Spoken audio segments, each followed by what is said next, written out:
When it comes to living in Sweden as an immigrant, there are a couple of things personally I'm concerned about.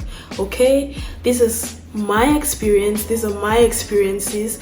They could be different for different people.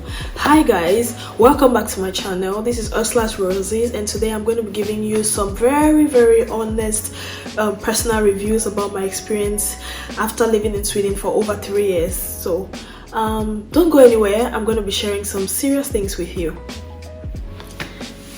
So hi guys, thank you so much for tuning in. If you're new here, thanks for tuning in. This is Ursula's Roses. If you're a returning subscriber, hey, hooray, thanks for coming back.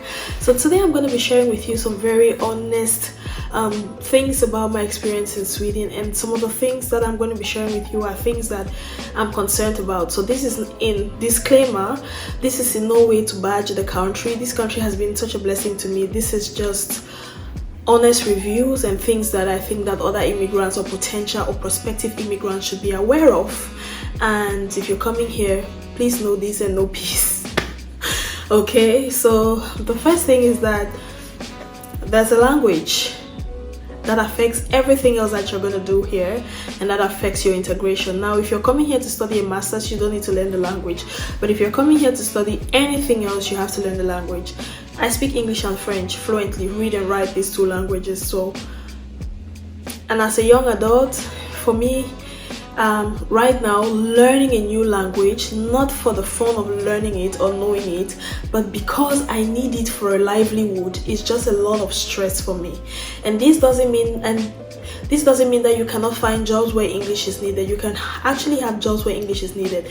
You can have multinational roles, or you can find yourself a job in a multinational company. But just know that to be able to fully integrate into the country, you need to learn Swedish. Talking about multinational companies that only use English as a working language, how many of them are out there? There are many, but you know, in a typical Swedish country, the working language will still be Swedish most of the time. So if you are coming here, know that integration is not going to be easy for you if you cannot speak the language. That's the first thing. So language. The second thing is that it's hard to find a job. Yes, especially when it's a job in your career. It's hard, whether it's if you come here as a professional or after you leave school or when you finish studying. It's very hard to find a job. That's my experience. Of course, when I came, I got the first job within 2 months, and I transitioned to another job in my career. But it is still very difficult to get a job. I'm a child of grace. I'm a child of God. I love the Lord. You know, and this doesn't mean that the average person out there that doesn't have a job after 6 months doesn't love the Lord. This just means that I always believe that my case is different, and it always turns out being different because, of course, I'm the beloved of the Lord. I can't take away grace from my stories. I can't take away the grace of God from my stories for anything. But the average person has it very difficult to find a job in Sweden. Okay, so finding a job, and this is related to the language. They will not trust you if you cannot speak the language to give you most of those positions in your career. That's my experience. Most times it's like that. It's not always like that, but most times it's like that. I've even spoken with teachers who are, you know, when I just came, like, I have a master's from back home, and it's like, oh, I want to do an internship here. It's like, oh, you cannot speak the language. That's going to be a difficulty, you know, to hook you up with, or to put you in communication with somebody who is working a company. Sometimes you come there for an internship, they need you to work on some official documents that are in Swedish and so on and so forth. So you need to know the language to be able to get a good job. The third thing I'm going to say is that diversity is difficult, especially, I mean, I wouldn't say diversity is difficult. There is diversity, but it's not as much as I would find in other countries where lots of people immigrate to, like in the US, in Canada, and maybe the UK. This is a country where the major language is Swedish. After speaking with a couple of people that have been here for longer than I have been, especially black people, I got to understand that this country is recently just really opening up a lot to immigrants, and maybe it wasn't like that initially. Maybe this is not true. This is what someone told me. And so the fact that it's not an English-speaking country makes it it's not usually the first choice for most people who want to immigrate, right? So when I said diversity, I meant that you would find not a lot of people from your country. You will find a lot of people, but it will not be, you cannot easily have community. You cannot have community as much as you would have in other countries. Yes, the community is still there, but it's not really there like, you know, if you were in the UK as a Nigerian, or if you were in the US, or if you were in Canada. So you don't have a lot of diversity. The next thing I'm going to say is Swedes are very cold. It's still related to diversity. They are not the easiest to be friends with. Most of their friends are from like their elementary, like they make friends and they stick with these friends for the rest of their lives, you know.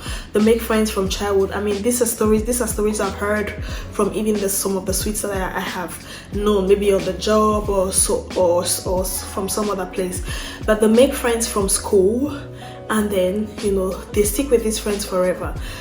Most times. So it is hard for you to come in as an immigrant and find it easy to build a community, to have Swedish friends, and also you don't speak the language, so it's like And this is not me shading Swedes, this is just an honest review, and it is not their fault. I don't really think it's their fault. If somebody came to my country and couldn't speak my language, I think they will not be the first person I want to be friends with, because maybe I don't know them, maybe their race is strange to me, and so on and so forth. And talking about diversity and race and stuff like that, as a black girl, everywhere you go, you have to be strong, because now I think Swedes are really kind, and I've had very kind encounters with them, but I think that the Swedish community has been open to immigrants from other places, from other countries, some countries that are like have a lot of political instability.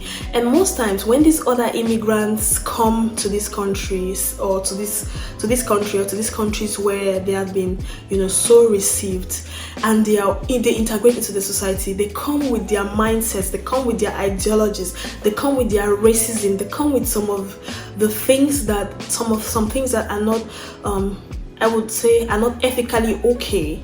And as much as the Swedish society has its values, these people come in their numbers. There are a lot of them in other places, and so you can find yourself on the job with a supervisor who is from another place, or with a colleague who is from another place, and all of you are immigrants, but you're black, and so maybe you can be underlooked, you know, for having like a big job or a big role, or having a role that is even more than them. So there's the possibility for that thing, especially, and this is especially because I'm a black person. Maybe if you're a person of color, you're white, you're not going to have that same experience. But because of the and also English jobs are few because of the different races. I haven't really had bad experiences with Swedes, like cruel experiences, but I can say, like I said, that there's people from all around in this country, and some people are violent. Some people would not just like you because you're black. Some people cannot just stand you because you're a black supervisor, and so on and so forth. So that's one of the things that I'm really concerned about living here and about raising black children here, because my husband is black, he's not white. When I think about some of the things I've experienced, and I think about my vulnerable 2-year-old, 5-year-old, these things are really concerning to me as a black immigrant. So yeah, and so diversity can be a little more difficult for you as an immigrant. Now the jobs, as a person who only speaks English, you have lots of limitations when it comes to finding a job in your career. Now if you find one where English is the dominant language, you can have like a lot going on, and you don't really have the possibility to come out of a job that you're not very comfortable with and easily find another one where you're very comfortable with. So I have a major problem with the job market in Sweden, especially as an immigrant, and especially as a black immigrant. This is not me shading the Swedish system. This is not me. This country has been a tremendous blessing to me. It has given me opportunities that I did not even have in my home country. But home is always home. I love my home country. This is not me shading my home country as well. I'm a proud Cameroonian citizen. I love where I come from. I love where I come from. There's no place like home, and I really love home. But also I love Sweden, and also I've got to be honest about my experiences. So yeah, the job market is a big thing. It's a big thing for me, because when you leave home as an international student, you want to work abroad, you want to gather some experience after your studies. It's very vital, whether you choose to stay in that country or to move to another country or to move back home.